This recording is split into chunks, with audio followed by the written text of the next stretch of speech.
Bonjour et bienvenue dans The Global Conversation. Mon invité aujourd'hui est Jens Stoltenberg, le secrétaire général de l'OTAN, le visage de la réponse de l'Alliance à l'invasion de l'Ukraine par la Russie. Jens Stoltenberg, merci beaucoup d'être notre invité ici dans The Global Conversation. Merci beaucoup de me recevoir. Cette semaine, nous avons assisté à une démonstration massive d'unité de l'OTAN. Cela aidera-t-il à arrêter la guerre en Ukraine ? Oui, cela va aider. Et en fait, cela aide déjà en fournissant un soutien à l'Ukraine. Je pense que le président Poutine a vraiment sous-estimé l'unité et la force de l'OTAN, de l'Union européenne et de tous ceux d'entre nous qui croient en la démocratie, en l'état de droit et en l'ordre international fondé sur des règles. Parce que nous faisons front commun en imposant des sanctions sans précédent à la Russie, mais aussi en apportant notre soutien à l'Ukraine, ce qui l'aide à résister à l'invasion des forces russes. Le président Poutine est-il un criminel de guerre ? Ce que nous avons vu, c'est que des civils ont été attaqués, des infrastructures civiles ont été attaquées, des écoles, des hôpitaux. Et toute attaque délibérée sur des infrastructures civiles ou des civils est un crime de guerre. C'est pourquoi je pense qu'il est extrêmement important que la Cour pénale internationale ait ouvert une enquête et que les responsables soient tenus de rendre des comptes. Et cela ne fait que souligner et mettre en évidence l'importance de mettre fin à cette guerre et de mettre fin à cette guerre demain en retirant les troupes et en s'engageant de bonne foi dans des efforts diplomatiques. Et cette semaine, il s'agissait bien sûr de montrer son soutien aux Ukrainiens. Le président Zelensky a rejoint la réunion en visioconférence. Il a dit qu'il voulait 1% des armes de l'OTAN. Est-ce faisable ?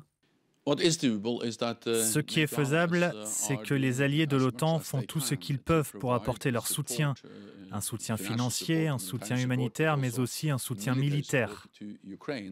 Et nous fournissons à l'Ukraine des armes anti-chars avancées, des systèmes de défense aérienne. Nous devons aussi nous rappeler que les alliés de l'OTAN ont formé l'armée ukrainienne pendant de nombreuses années. Des dizaines de milliers de soldats qui sont maintenant sur la ligne de front. L'armée ukrainienne est donc bien mieux équipée, bien mieux entraînée et bien plus forte aujourd'hui qu'en 2014, lorsque la Russie a envahi l'Ukraine pour la première fois. C'est avant tout le courage des forces de défense de l'armée ukrainienne qui fait la différence sur le champ de bataille, mais le soutien des alliés de l'OTAN est un facteur crucial pour leur permettre de résister à l'invasion des forces russes. Et nous pouvons constater l'effet des armes et du soutien que nous avons fournis. Cette semaine, l'OTAN a annoncé qu'elle allait activer la CBRN, la force opérationnelle conjointe de défense chimique, biologique, radiologique et nucléaire. Quelle importance cela revêt-il ? Devons-nous être inquiets ? Eh bien, nous sommes inquiets, mais en même temps, nous envoyons un message à la Russie. Toute utilisation d'armes chimiques, biologiques ou nucléaires changera fondamentalement la nature du conflit. Il s'agira d'une violation flagrante du droit international et les conséquences seront considérables. C'est donc quelque chose de très sérieux. Et c'est aussi une autre raison pour laquelle cette guerre doit prendre fin, parce que c'est une guerre dangereuse. C'est la plus grave crise de sécurité que nous ayons connue depuis des décennies, et c'est pourquoi nous imposons des sanctions à la Russie. Nous apportons notre soutien à l'Ukraine, mais nous augmentons également l'état de préparation et la présence des troupes de l'OTAN dans la partie orientale de l'Alliance. Et cette force opérationnelle CBRN serait-elle capable de protéger l'Ukraine et bien sûr les alliés de l'OTAN d'une éventuelle attaque chimique ? Eh bien, nos commandants militaires ont pris certaines mesures pour protéger les forces de l'OTAN.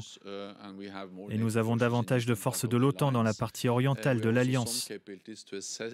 Nous avons également des capacités pour aider les autorités civiles à gérer les armes chimiques ou biologiques et leurs effets.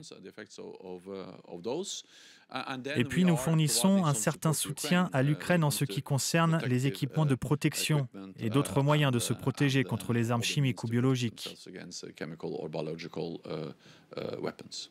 Et tout cela, bien sûr, coûtera de l'argent. Et nous avons vu que les membres de l'OTAN mettent maintenant la main à la poche. Ils mettent de l'argent sur la table, comme les Belges, qui ont déclaré qu'ils allaient consacrer 1 milliard d'euros aux dépenses de défense.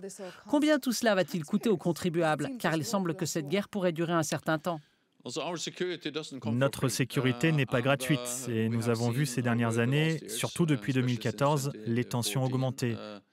Nous avons vu la Russie utiliser la force contre l'Ukraine. D'abord, l'annexion illégale de la Crimée, puis la déstabilisation de la partie orientale de l'Ukraine, le Donbass, et maintenant l'invasion de toute l'Ukraine. Et la Russie menace également, a également menacé l'OTAN. Elle demande à l'OTAN de retirer toutes ses infrastructures et toutes ses forces de la partie orientale de l'Alliance. Nous devons donc investir davantage dans notre sécurité. La bonne nouvelle est que c'est exactement ce que font les alliés de l'OTAN. Nous avons pris la décision en avril 2014 d'augmenter les dépenses de la défense. Depuis, tous les alliés de l'OTAN l'ont fait. Nous avons ajouté au total 250 milliards d'euros supplémentaires pour la défense. Et c'est aussi une raison pour laquelle nous avons pu déployer beaucoup plus de troupes dans la partie orientale de l'Alliance et plus de navires et d'avions dans les airs, pour nous assurer qu'il n'y a pas de place pour un malentendu à Moscou lorsqu'il s'agit de la volonté de l'OTAN de protéger tous ses alliés sur la base du principe fondamental de l'OTAN, un pour tous, tous pour un. Une attaque contre un allié déclencherait une réponse de l'ensemble de l'Alliance. En agissant ainsi, nous ne provoquons pas de conflit, mais nous le prévenons. Pour finir, une petite question. Le président Biden était ici cette semaine et il a proposé que vous restiez à votre poste une année de plus alors que vous deviez prendre la tête de la Banque centrale norvégienne. Comment voyez-vous les choses? Êtes-vous prêt pour une année supplémentaire?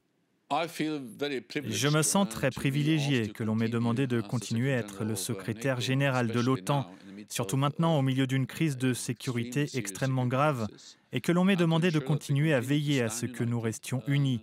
L'unité qui a été démontrée lors de la réunion de cette semaine, le sommet de l'OTAN, c'est quelque chose qui m'inspire à continuer à me concentrer pleinement sur ma tâche de secrétaire général de l'OTAN. Jens Stoltenberg, secrétaire général de l'OTAN, merci beaucoup d'avoir pris le temps d'être notre invité dans The Global Conversation, ici sur Euronews.